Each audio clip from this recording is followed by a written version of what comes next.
Very much for having me. I'll take it away. Firstly, it's an honor to present for the Canadian Sports Institute and for the Atlantic Provinces.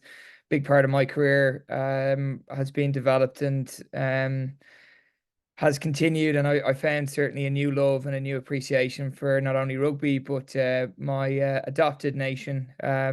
It was pretty surreal to be part of Team Canada in the last number of events, and probably one of the proudest moments I've ever had was sitting there and singing the anthem. I'm going to talk a little bit today. It's entitled 9 to 2, which makes sense under a lot of capacities.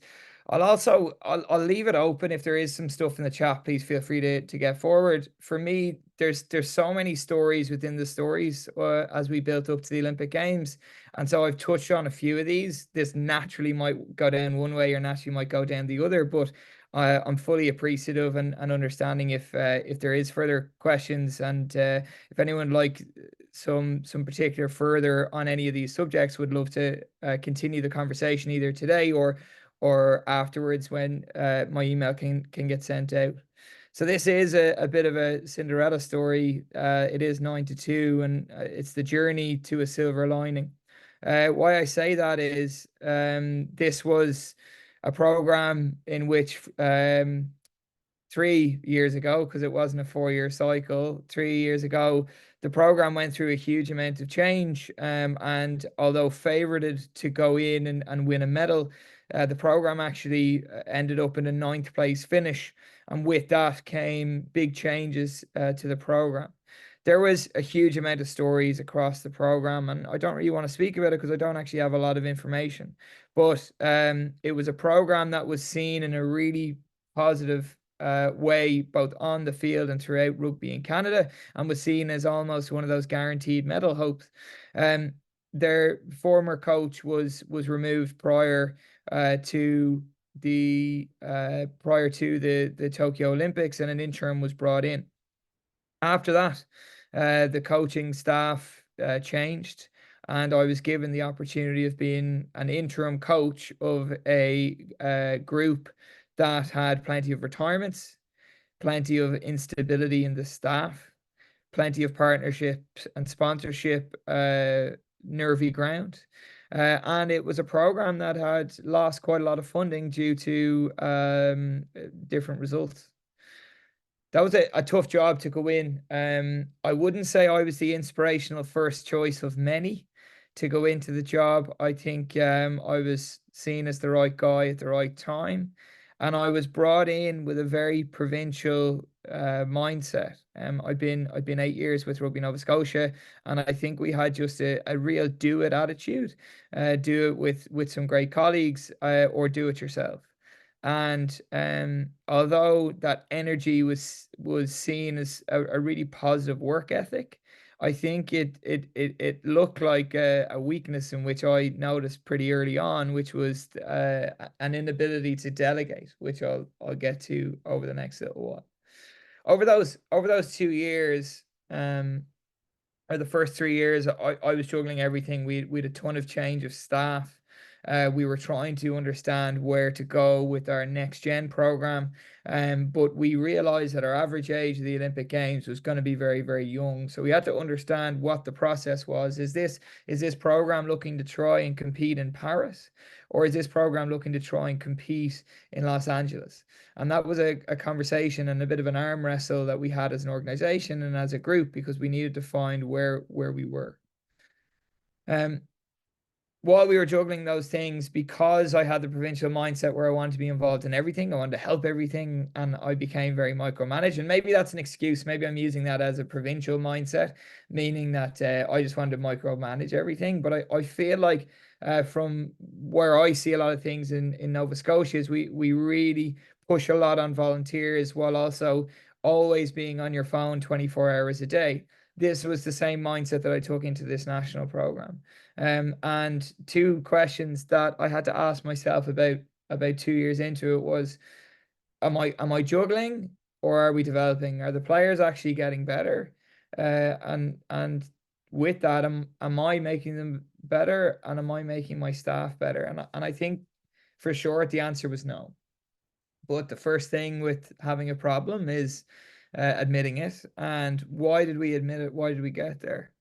Um, this was the full-time score: Canada 14, Spain 15. This was a year before the Olympic Games, and the excuse of being an interim coach was gone. I now became a full-time coach in the years previous. And this is where people see you in your second year as head coach, that your DNA, your footprint, your style of play should be now transmitting onto the field. Historically, Canada had been to 2 Olympic Games: in 2016 in Rio, where they'd won a bronze medal, and then in Tokyo, that we just spoke about, where they'd finished ninth. The standards that were seen as acceptable was Canada reaches medals, and that was something that was always looked at and always spoken about. But on this day, when it was in May, it was a year before our season ranking fell to a final position of ninth.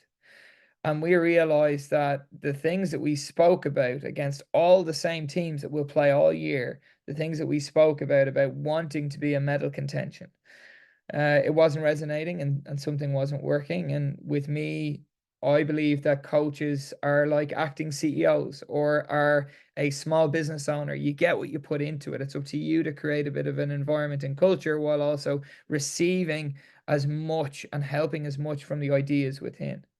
This was probably one of the lowest points of my career. I went upstairs, and my parents had flown over from Ireland, and they were wearing red from top to tail. And I sat there and didn't really say anything after the game.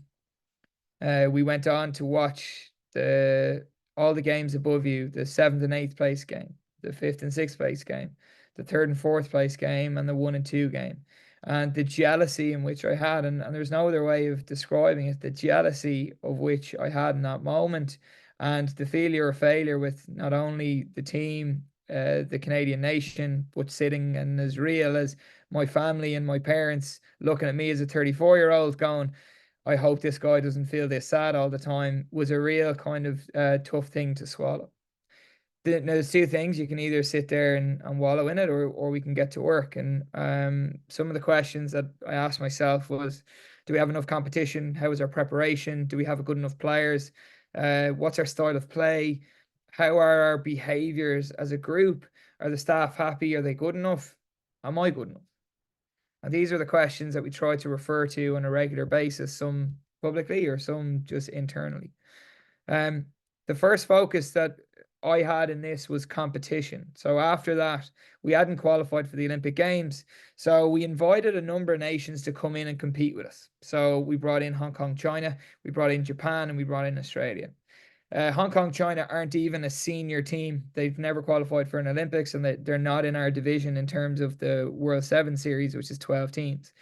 We beat Hong Kong, China last play of the game. A little bit of calling our blushes. We lost to Japan. And then the real target was to see Australia were the world's best. So we wanted to see how good they were. So in 2 weeks that summer, which is now 11 months out from the Olympic Games, we decided to play Australia 6 times in 2 weeks.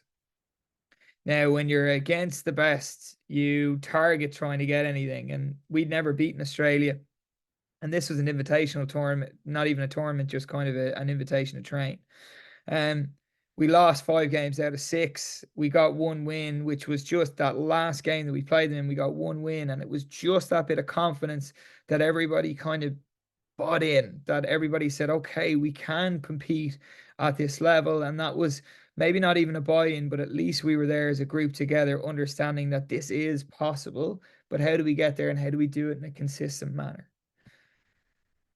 The one thing that we noticed when we played Australia, and we look at this photograph quite regularly, is the body language. We trained with Australia loads of times in those 2 weeks. This is right before our Olympic qualifier. And after the final whistle, where we had lost quite significantly, the body language of Canada versus the body language of Australia, and I'll pinpoint here the body language. Here you'll see that we're tired, we're bent over, we're not seeming like we're ready for more. And after this, Australia went into a fitness session of which we were not capable at that time. We saw at that day that this is what it takes to be one of the world's best, and we weren't there. This was a really good see it, be it sort of moment where we as staff got to see the functionality and the day-to-day movements of a top quality staff. Us as players and us as a full group got to see what we did. Um, a couple of weeks later, we went on to qualify for the Olympic Games. That camp was excellent for our future development, but this was a competition that we conceded one try in 6 games, and we were against lesser nations, lesser funded, lesser population in terms of players that play for their country. And I think most teams, most Canadian teams here would have walked this tournament. This wasn't seen as an achievement. This was seen as a relief. We wanted to get there. In terms of the rugby community, they knew that we would qualify in this event because of the standard. And although it was a really, really special moment, the work last August, that's when it began. And what did that look like? The first thing was we had to discuss what our goal was. So we got in a room multiple times and we tried to just collate as a group of players, a group of staff, together as a group. And we wanted to talk about and say it out loud. The goal was never to get to the Olympics, it's to be Olympic champions. It's a very powerful statement, and if you say it quite regularly, you almost believe it. But we have to be realistic with where we were at that time. We were still ninth. We were ninth out of 12 teams that will end up going to the Olympic Games. The odds on us getting to a medal game is not very likely. We looked at this in a lot of ways that if we aim to be the best, we could fall short. But if we're just saying we just want to get into a medal game or we just want to be top five, if we have gone in a year's time from ninth to fifth, it's a massive achievement for us. We've jumped up 4 slots. And although we don't have our main goal of Olympic medal, is this still seen as success? And these were questions that we kept asking each other as the year went on. To say that we were going to do this, to say we are going to go to Olympic champion, to be Olympic champions or targeting that we wanted a medal, we had to decide what we could do. So we decided to come up with some targets. Our Pan Am Games was coming up very quickly. Could we get used to a podium? We were ranked in the top 3 there, but going to deliver and getting used to being on a podium is something that we needed to feel and achieve. We needed to do things that we haven't done before. In rugby, we have 3 pools in every single tournament, including the Olympic Games. We had failed to win the first game, our first pool game, in every single tournament the year before. So something as simple as winning the first game became a target for us. We wanted to achieve 3 or more semi-finals if we were realistic. And this was realistic to be Olympic champions. If we achieved this, we could be realistic to be Olympic champions. Victories against all World Series opponents. There were still 4 countries that we hadn't beaten since I had been involved and since the majority of these players. We needed to top the group at some stage. We'd never had the feeling of being ranked highest going into a quarterfinals. We actually had very rarely had the feeling of getting to a quarterfinals. If we were realistically going to get to the podium of an Olympic Games, our job was to achieve a podium before that, not including the Pan Am Games, where the top 12 competitors would be. And then we had a very simple feeling, which was we wanted to hear the national anthem. The only time in our sport that you hear the national anthem is in a final. So you play for your country 9, 10 times a year. The only teams that get to hear their national anthem are the teams that actually walk out to compete for the final of that competition. That was a feeling, and not just a performance. It was a feeling that we were craving. And how would we feel that? How would it feel when it arrived, or if it arrived, was something that we spoke about quite regularly. think speaking about this made us more accountable for our actions in the build-up. To overtake all these teams, we needed to look at what were the deliverables from us as a staff and us as a group. We needed constant competition. We wanted to try something different for our body movements. So we looked at gymnastics and heat training because we know Paris is going to be so hot. We needed to change our coaches up a little bit and we made some big staff changes. We needed the addition of a mental performance coach, of an analyst, and of a dietitian. This didn't affect anything of our funding. We just had to balance our budget in a certain way to make sure that the needs of our athletes were put first. We had to train more. We added 2/3 extra training sessions in a week to try and get to that physical capacity. We needed to refine what our style of play is and everybody be bought in or to agree with it. We had to do constant contact. The year before, we very rarely did contact. This year, we had to do contact. And what that means is that when we train, and I'd question all of us that are all from different sports, when we are practicing, how realistic is it? How much context does it have on the actual competition that we have? And context can look very, very different from a physical, from a mental, or even just from a pressurized situation. We had to change that to put it into game context, and we had to be able to deliver under fatigue. It's one philosophy to play rugby to then move into something under fatigue. It's another thing to do both hand in hand, because we knew if we wanted to get to game 6, which was going to an Olympic Games final, that we're not just going to allow adrenaline for 14 minutes to let us compete. We needed to be ready from our skills under fatigue. The other thing that we needed to happen was we needed to look at, if we've said we want a gold medal, we had to look at what gold medal behaviors look like. In our environment over the previous 2 years before this season, there was lots of stuff that players found disrespectful in actions of sometimes staff and players. We looked at staff. We didn't really know what our gold medal behaviors were, and players certainly didn't know it. And when you don't know your gold medal behaviors, how are you realistically going to expect to be held accountable, and how for a group are we going to get better? So we named them our gold medal behaviors, or our GMBs. That was something that we talked about, that these had to be a constant for us. And this is everywhere. But for that, we had to fit in with our values. So we as a group, like many organizations, created values. In my mind, values are sometimes wasted. And again, we can agree, and I look forward to not doing Zoom where I can actually have these conversations in person. But values are great. But how often do you speak about them? Do you make them actionable? Are they just screenshotted and put on a wall? And we showed our values every 2 days, if not every day.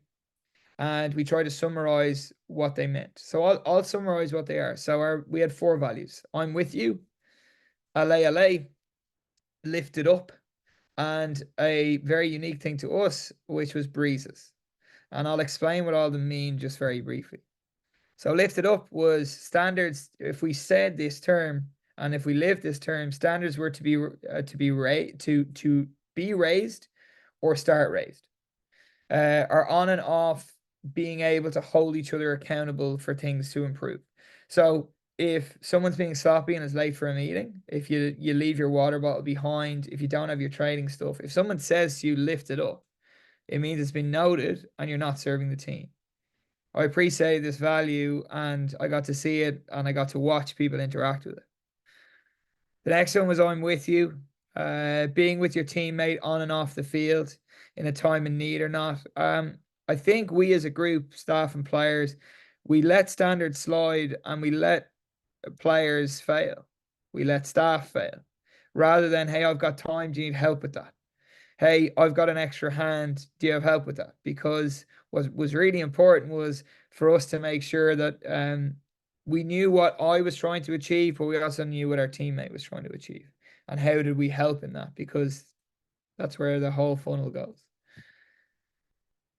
LA, it's a shout, a recognition, that we use this in the game. So when there's 1 minute to go, you'll hear my voice in his best French accent scream "allez, allez" onto the field to try and put us back to where we are training, where there's 1 minute to go. There's not long to go.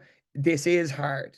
Sharing appreciation that where you are is hard, but we have to try and get the job done.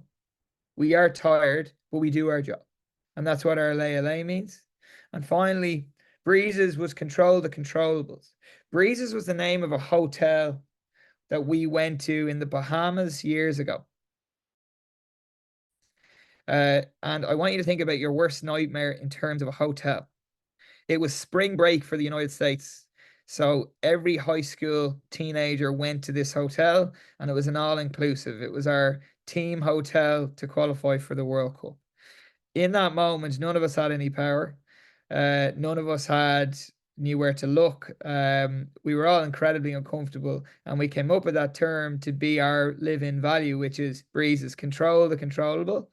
And one of the biggest things that we have, enjoy and appreciate, that we get to play the sport that we love, and we get to do what we do. And the last thing was, Breezes always meant, what's a Breezes moment? Let's always enjoy ourselves, and let's always have fun.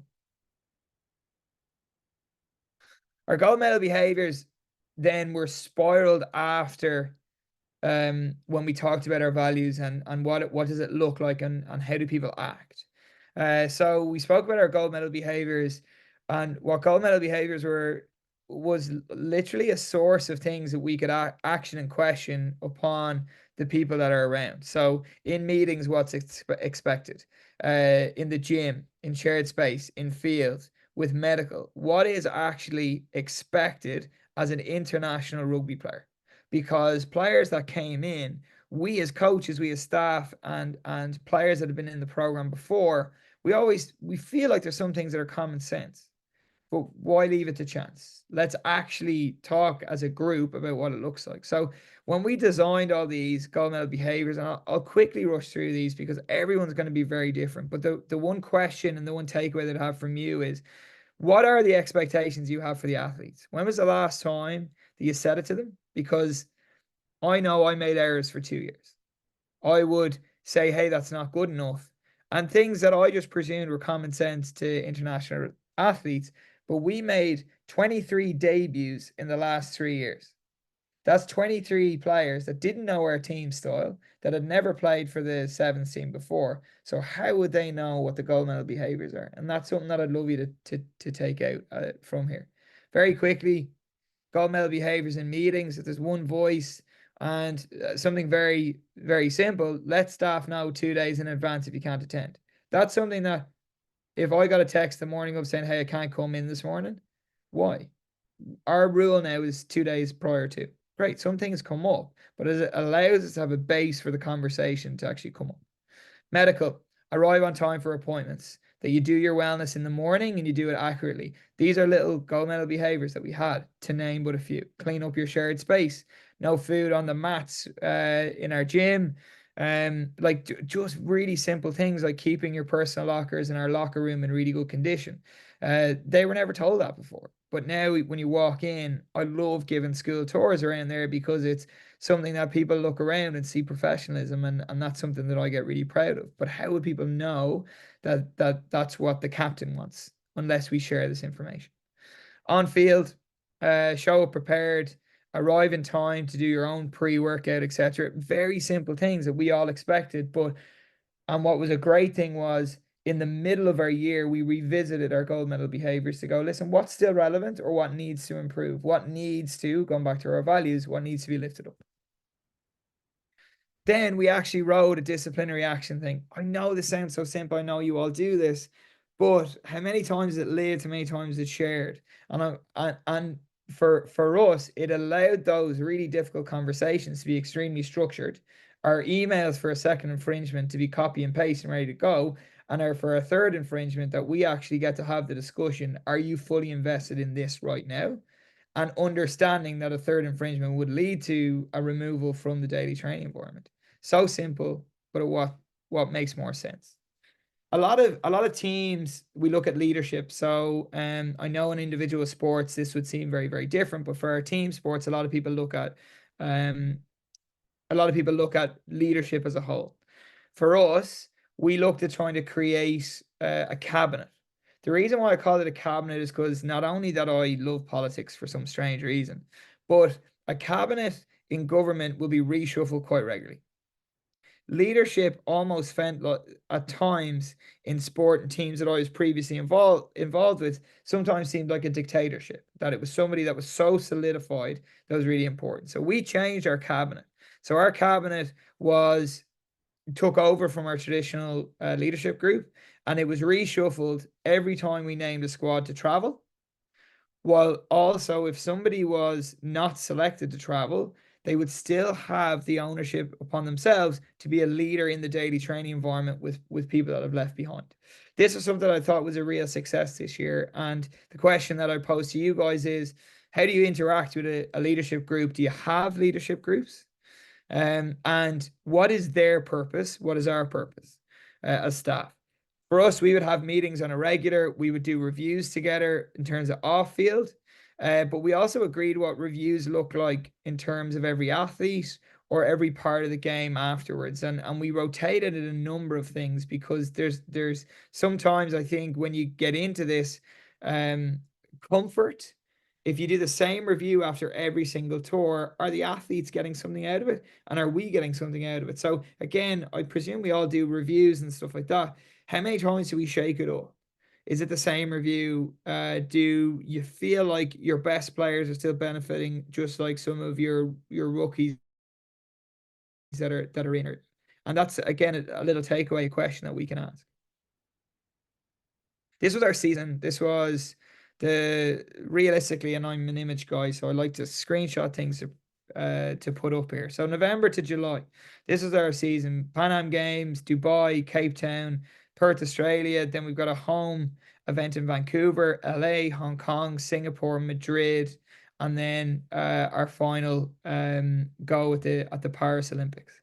And when we looked at this, we said that we can't be at our best at all times. So we decided to be very open and transparent with the team in terms of our yearly training plan about where we're trying to peak. So a lot of this conversation is done prior to peak number one, which was, as you see here, which was Vancouver.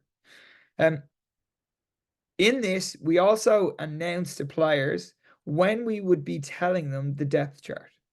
So what was important for us was we look at here is I put a star or an asterisk beside everywhere. This was where, of course, including Paris, this was where we were going to pick the best squad available. The best squad had to be available here. So we looked at Dubai and Cape Town was a double. So this would be the best for two, understanding though that injuries might happen and we might change it for the next one. Perth, it was a restart. We wanted to try some different people to then peak number one at Vancouver. LA is a double stop there. We'd make some injury changes. Hong Kong, standalone, we wanted to peak at this event. Singapore, we actually worked with our 15s rugby team where players went off and to play and experience different things. And Madrid was our final opportunity to play a cohesive as a group before the Paris Olympics. This allowed us to also schedule where we might need more competition, which we spoke about as something that was needed at the start of the year, and where we'll have those difficult conversations. So if you weren't selected to one of these starred events, well, realistically, your target of getting to an Olympic Games isn't realistic. And that's something that we looked at on a regular basis. Can we make that peak conversation to Paris? Can we make that easier by being open and transparent all along the way, or at certain points along the way, to make sure the players understood where they stood? With that, we tried to throw in lots of different activities to play different teams in a non-pressurized environment, like we spoke about, to make sure that we're continuously playing. But we also brought in the opportunity to possibly play against men's teams as well to try and change it up. What are you getting right now And in Nova Scotia, when I was coaching, something very obvious was that were we preparing ourselves best to play against the best in the country? Or was national such a jump from anything that we did at Atlantic? And that was something that we looked at quite regularly. And how to bridge that gap was to travel, or how we bridged that gap was to try and to look at maybe playing against some men's teams, different pace, getting something out of it as well under certain conditions. Something that I was incredibly grateful of for the local communities here. As we look at the questions that I threw up on the board, touch base on competition, looked at preparation now that we're training more times during the week.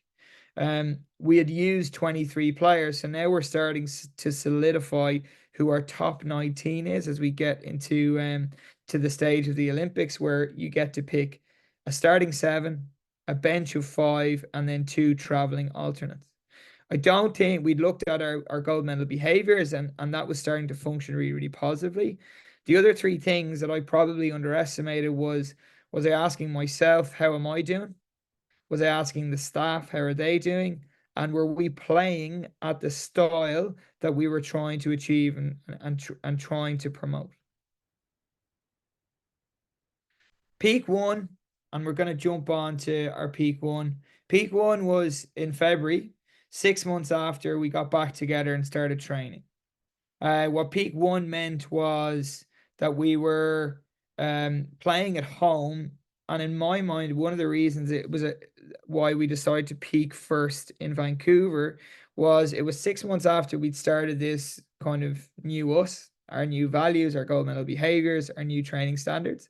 But it was also 5 months, which allowed us to taper, build back up again for a performance in July. The players all bought into this, which I was really, really happy about. We challenged them about how they should feel. And we went into Vancouver deciding that this was a time for us to peak. And what did peak look like, which I think was a really valuable question. Peak for us looked like our rugby would peak. The S&C would be also peaking at this time. Psychologically, we'd be peaking, and our gold medal behaviors would already be linked up.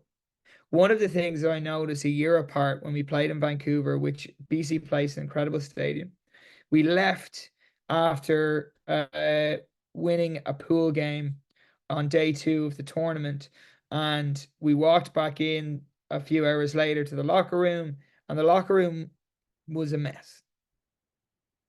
It was, there was trash everywhere, cleats everywhere, jerseys everywhere, and we knew then that we weren't in a right place.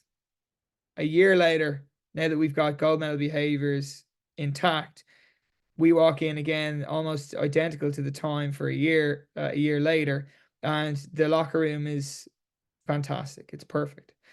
We didn't ask for that. This was gold medal behaviors. This was an agreed upon action of how we perform best on the field. They might be little things, but it's the big things.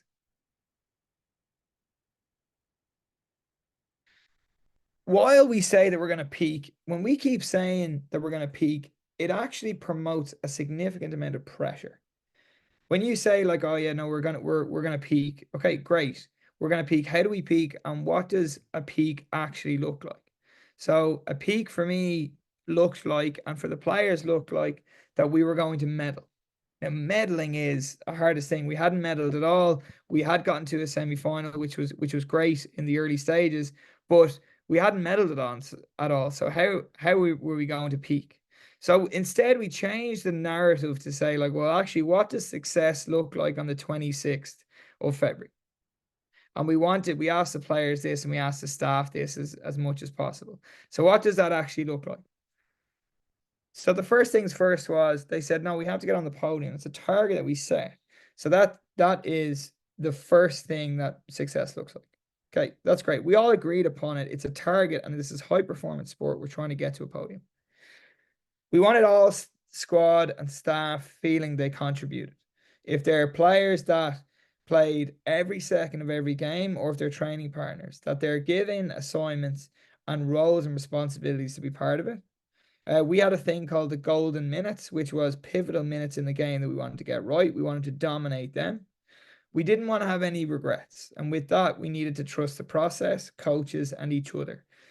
That wouldn't be defined by one result. We knew that we could lose the first game, but it did not define our competition. 2 losses and you could be still in the quarterfinals.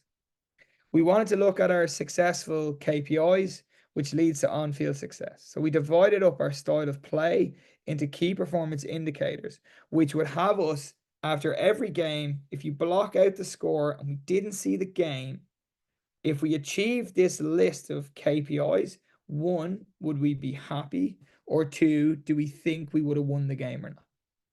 And then the final one, which I really enjoyed, which is the last comment that we had, was that everybody wanted to go for a coffee together on the Monday, feeling tired, but happy.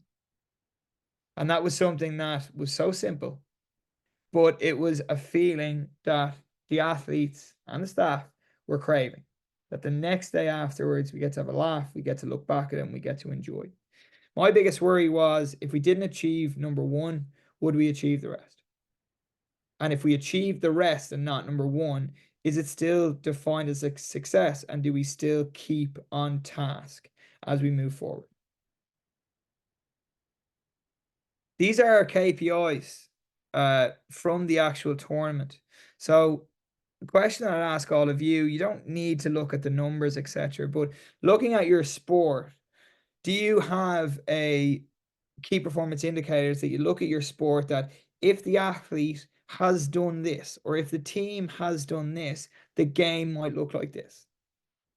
And that's a question that I think we had it, but we weren't linked up in terms of the players. So the players started to get successful about this.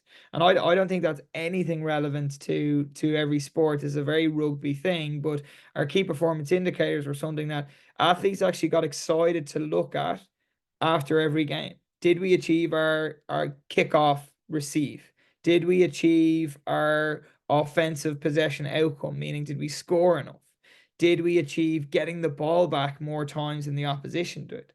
And it started to build excitement through our style of play, which was something that everybody felt like they were part of the process, not just the result. And something that I feel like was the best for us. With that as well is the game can change so much. So with our KPIs, we also try to put up all of the best teams, all of our rivals. Where are we?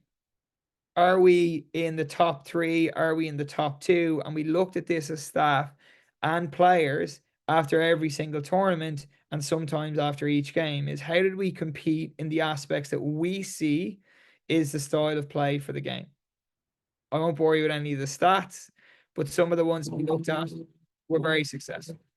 And this was the end goal of Vancouver.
That was a game against Australia in the bronze medal game. It was the first time we'd gotten on a podium, the second time that we'd reached the semi-final of last season. And we celebrated like it was everything. Because at that moment it wasn't just podium performance. It wasn't just um, beating a team that we hadn't beaten on the World Series before. It was everything was starting to make sense and a plan was actually working. It was from then on that things could completely change. That once we'd created deliverables, that the success was then the domino for us to continue on this cycle where actually saying out loud, we want to win an Olympic medal, wasn't greeted with a gut-wrenching nerve or even at times embarrassment. Because I remember when saying out loud that I want to be an Olympic medal winning coach with this group, all I can think about is you're saying that as ninth place. And I didn't say it out loud. I didn't share it on social media. I kept it in the group. I started to say it out loud because the players wanted this as a target, and I wanted this as a target. But we only started saying it regularly when we started to see success with a clean locker room, success with a clean training pitch, success with lifting it up, like our values said, success with I'm with you, that if someone missed a tackle, that someone still has energy, goes back to make the tackle again.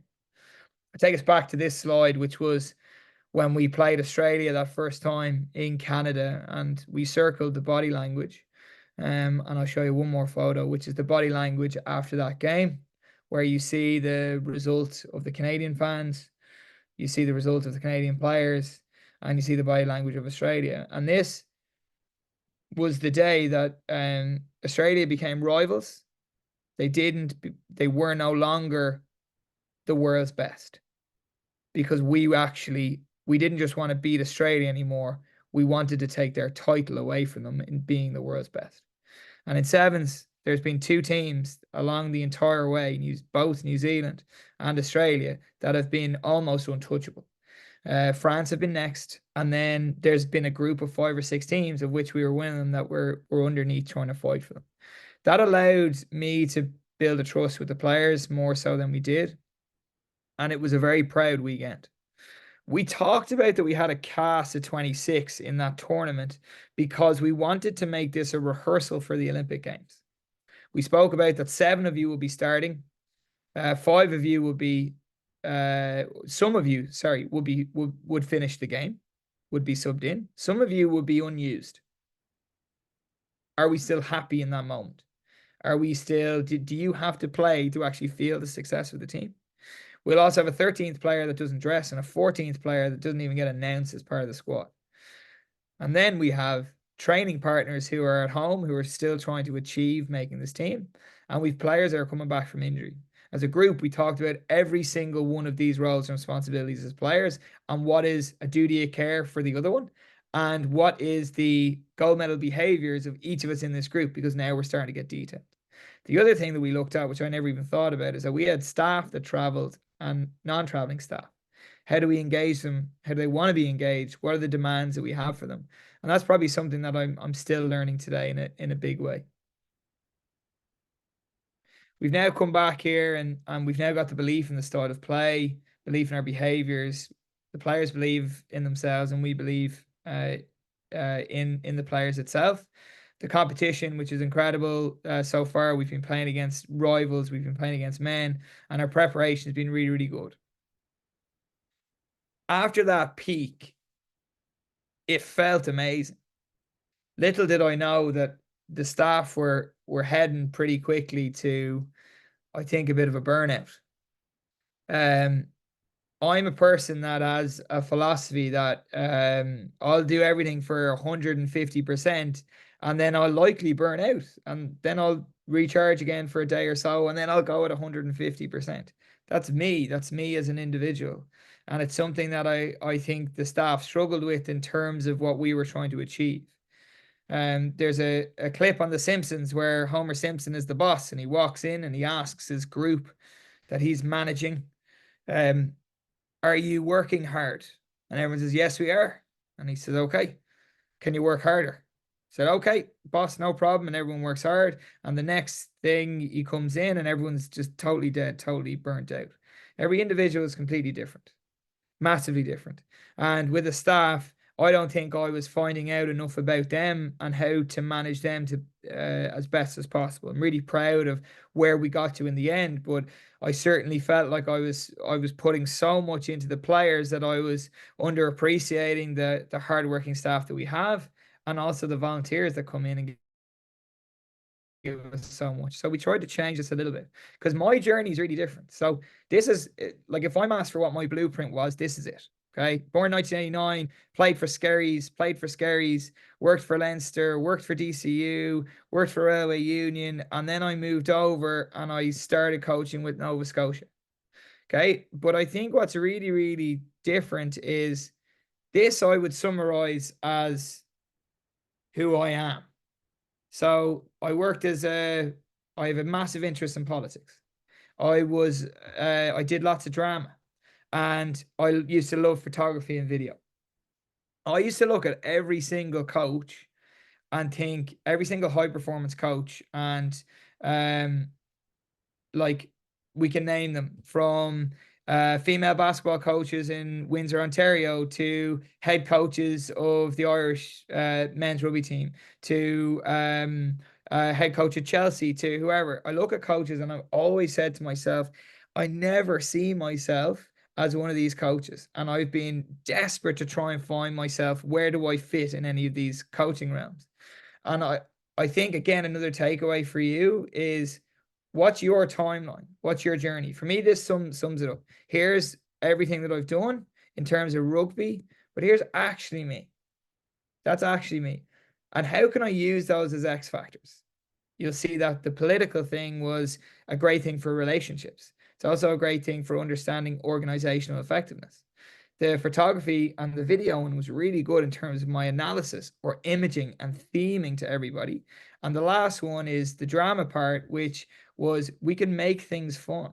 We can do drama games. We can develop everyone's public speaking skills. We can put people out of their comfort zone. But this summarized me, and then my coaching journey was massive through Nova Scotia, and then through Rugby Canada.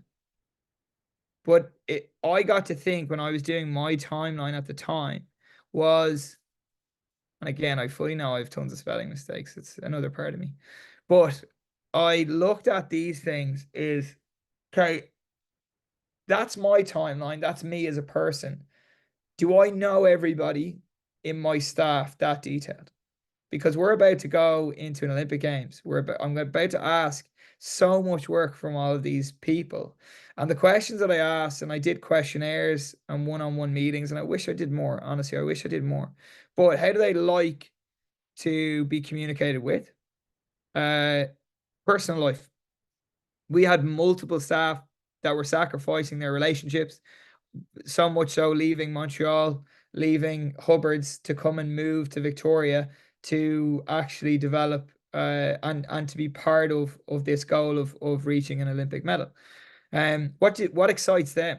What does success look like in their staff? One of them, our S&C, might say, we got PBs in our Broncos. That excites me. Brilliant. One of them might say, you know what, I don't mind people getting injured. I just want to be there of service for them. Our medical might say that.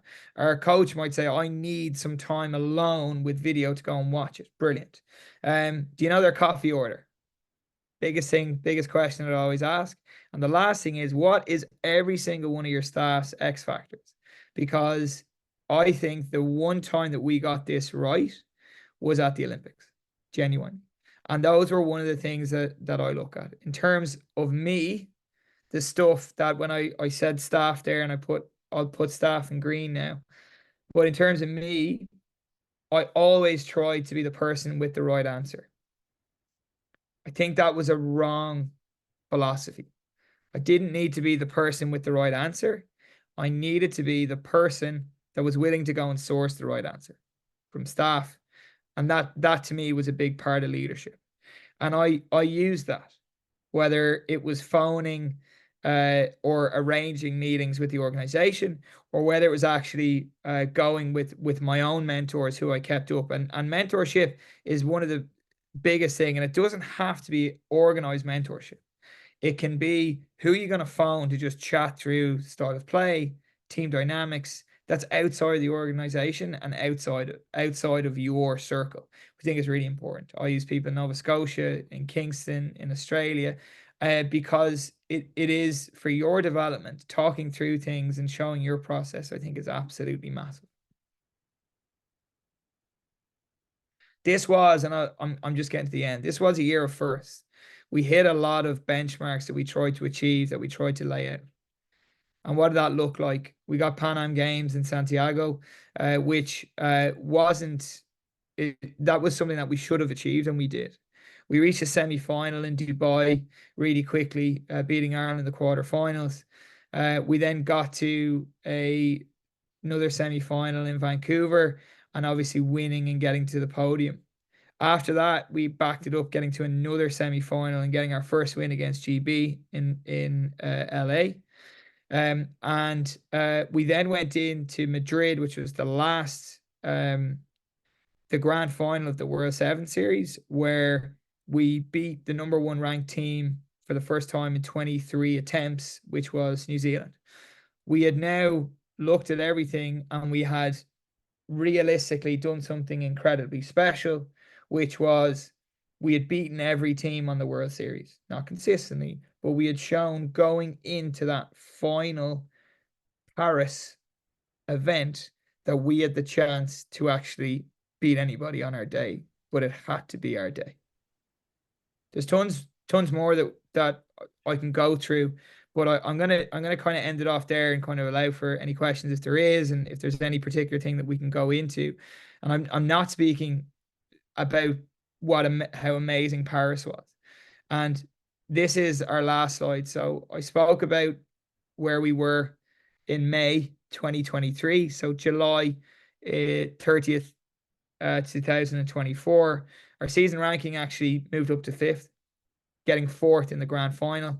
And our Olympic ranking ended with a silver medal in Paris. A silver medal in front of 70,000 people, which was a world record for watching women's rugby. It was beating the home nation of France, beating the number one ranked team in terms of Australia, and for me, it was the year of first that built in to us achieving that silver, and it's the process. And I've been doing a lot of reflection since, asking if I was to remove the Olympic ranking of this slide, would I be proud of the process? And the answer is yes. And the Olympic medal makes it feel incredible. But the biggest thing that we're now in is what's next, because there's always life after rugby. There's always life after an Olympics. But for me, something that I'm really, really proud of, I'm passing on the team right now. And out of the 14 players that went to the Olympics, 14 have decided to go on another 4-year cycle, which is something that I'm really, really proud of. I'll open it up to any questions there might be, but I know Zoom can be tiring and stuff, but hopefully there was a bit of generic stuff there, and hopefully there was a bit of an insight into the journey. And of course, I said this earlier, that I'm very, very open to continuing this story, because it's only just one part of the process. And the amount of people that I found blindly, friends and people that I didn't even know in this journey and in this process, would certainly welcome the change, where I get to be a phone call and help someone else in as they build to the goals that they're looking to achieve as well. Jack, a penny for your thoughts tonight. It's an incredible.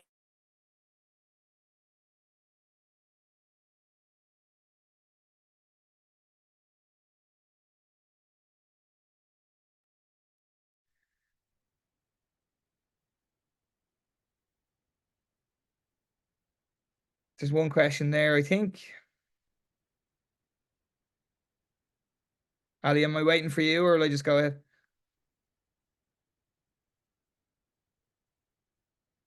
You're on mute there, Ali.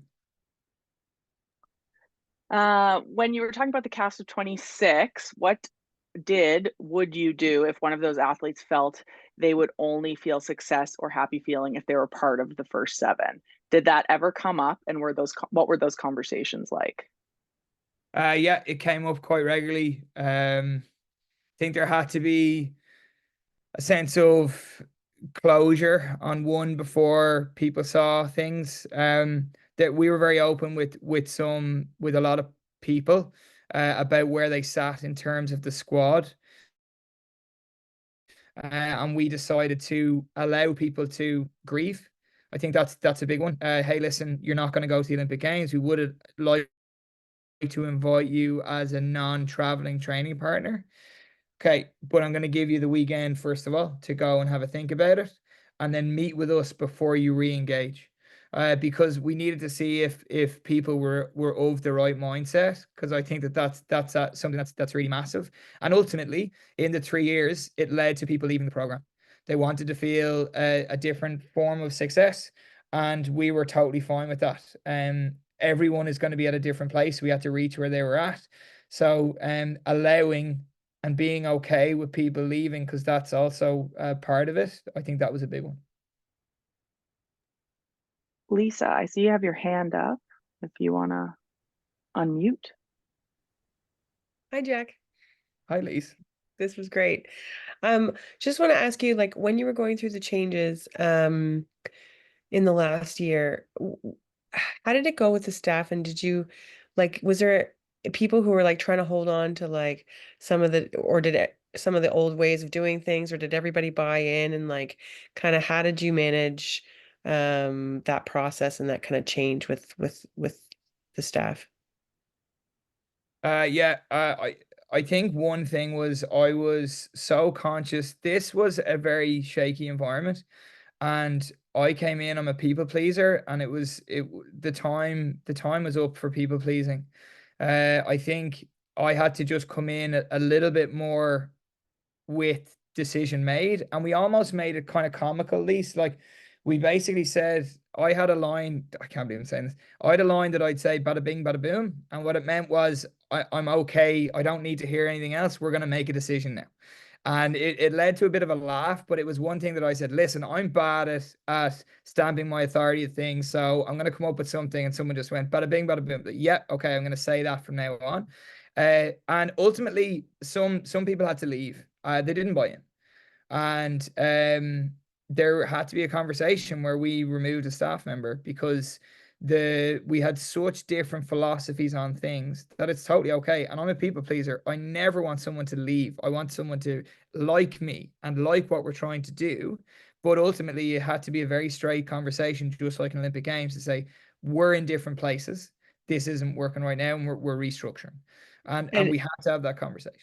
so on that, being a people pleaser, when you like had to make that decision, like how did that go with you? Like, was it pretty obvious right from the get-go, like once you really started going down the road of changing, or did you really have to kind of talk yourself into it after a while? I think once I had evidence to back it up, it was great. And I think it's the same thing with selection. Like, we prepare so much for this is the right or wrong athlete, because we're always thinking about the conversation and the feedback I need to give them. But do we do half as much preparation when talking with staff? I know I don't. And when that moment came and where we had to really look internally, we just did player evaluations, or we did staff evaluations to the level of detail like we would with our athletes. And where we had to be covered, that if they came back at us, we were covered. We had an answer. And at the end of the day, different philosophies happen.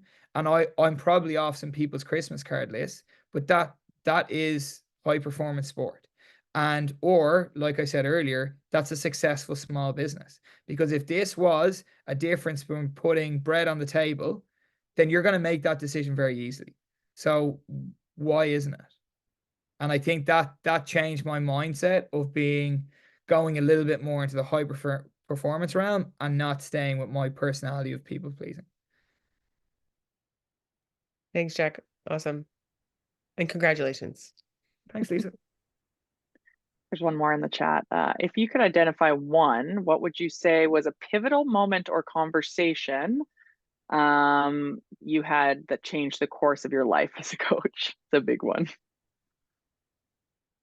I'm heavily dyslexic, and I was doing a lecture in a university in Ireland. It was one of my first things that I ever lectured. And it was, can I do a whiteboard here? Does this work? Can you see that? Yeah.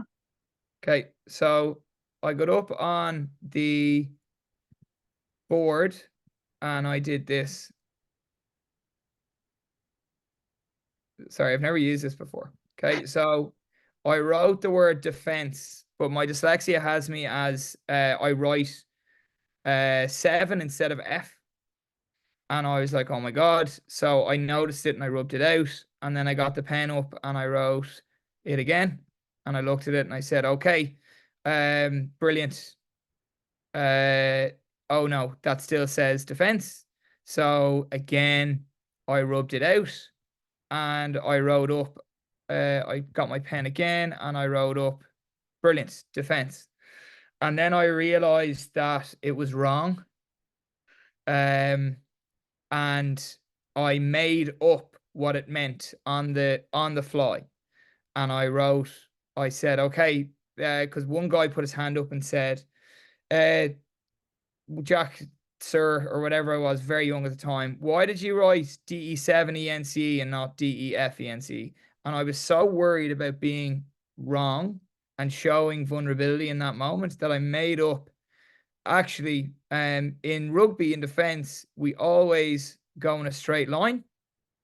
And if we have a successful defense, we always go in a diagonal line. That's why I write defense DE7 ENCE. That long-winded story. The whole thing about that is, I don't know how to even get out of this. The whole thing about that was that I thought it was the biggest weakness of me, is that I don't read and write very well. And then I completely dismayed and said, no, that's my X factor.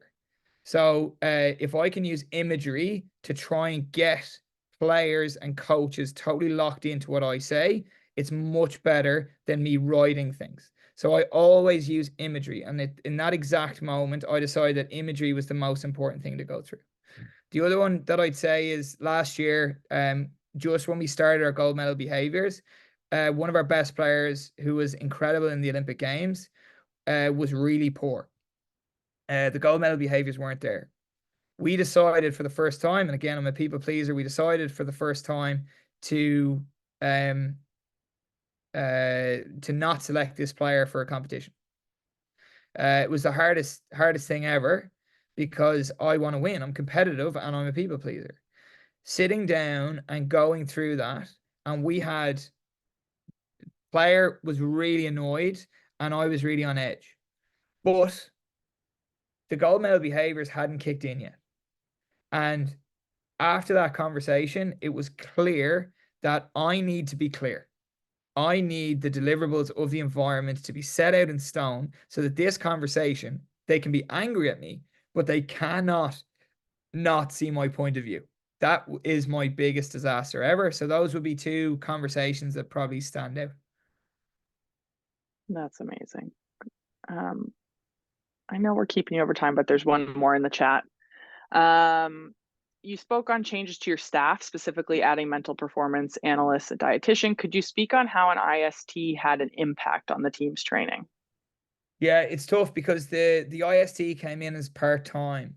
So me as a staff member and me as the CEO of this group, I kept thinking that they needed to do more and more and more, but like there's not enough hours in the day. So what we had to do is be very, very diligent with our time. So our mental performance coach, we actually felt like the team stuff wouldn't be as important as the individual stuff. So we tried to squash that together and say, right, your job is to work with everybody on an individual point of view, which was we had so much more to do, but what was the low-lying fruit? That allowed him to go and just do that. And we had a couple of team things, but he's not in the day-to-day team environment as much as everybody else. So then he would be coming in, looking at what we do, and then trying to deliver on how to make the environment better, but he's not in it all the time. Our dietitian was wonderful, because what we did was we had lost funding on a lot of our dietitian things, right? We didn't have enough money to do everything that we wanted to do to close the gap. So the athlete said, like, no, we want to do things properly. So the dietitian came in with, like, what is the most cost-effective thing that we could do in all of these things? And that was the way we decided to go with our dietitian.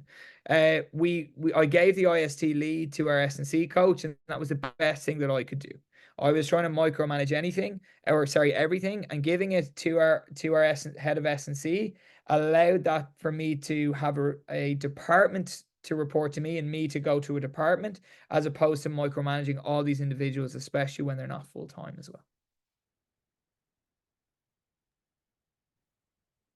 Thank you so much.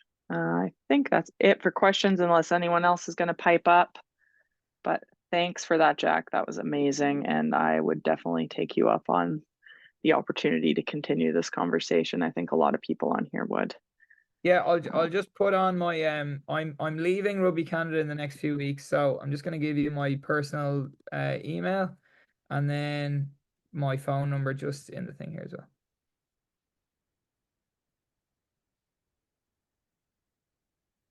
Amazing. Cool. Well, happy Coaches Week, everyone. You are all doing great work in your various corners of the province and other provinces that you're in. And Jack, thank you again so much. That was great. Congratulations. Thanks a million. Cheers, folks. Good luck with everything.